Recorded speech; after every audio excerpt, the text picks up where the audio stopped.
पाटकर, मी इयत्ता 7वी शिकत आहे. नमस्कार, माझे नाव अक्षरा चव्हाण, इयत्ता 7वी शिकत आहे. नमस्कार, माझे नाव आकांक्षा विजय चिखलकर, मी इयत्ता 7वी शिकत आहे. नमस्कार, माझे नाव सुजित संदीप जाधव, मी इयत्ता 7वी शिकत आहे. आमच्या आजच्या प्रयोगाचे नाव रंध्रद्रव्य पृथक्करण पद्धत. यासाठी लागणारे साहित्य: चंचुपात्र, पाणी, गाळण कागद, शाईचा थेंब आणि झाकण. पाहणार आहोत आपण कृती. एका चंचुपात्रात थोडे पाणी घ्या.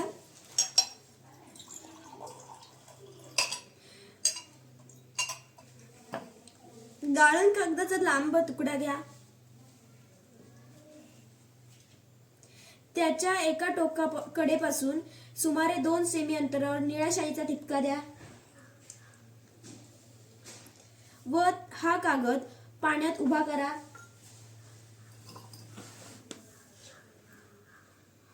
चंचुपात्रावर झाकण ठेवा.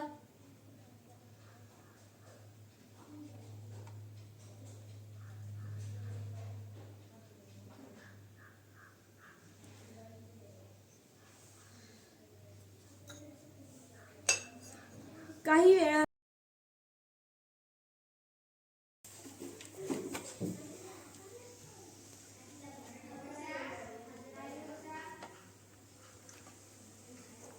आता आपल्याला दिसत आहे की शाईचा ठिपका गाळण कागदावर एका ठराविक उंचीवर चढलेला दिसत आहे.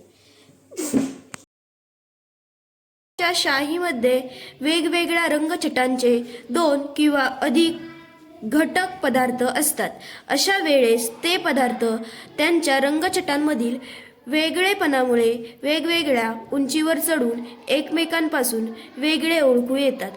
हाच प्रयोग कागदाऐवजी खडूचा वापर करून सुद्धा करता येईल. पदार्थांच्या 2 गुणधर्मांचा उपयोग या पद्धतीत केला आहे. पदार्थाची वर चढणाऱ्या द्रावकातील विद्राव्यता आणि स्थिर असलेल्या गाळण कागदाला चिटकून राहण्याची त्याची क्षमता हे 2 गुणधर्म आहेत. ते परस्पर विरोधी आहेत व ते वेगवेगळ्या पदार्थांसाठी वेगवेगळे आहेत.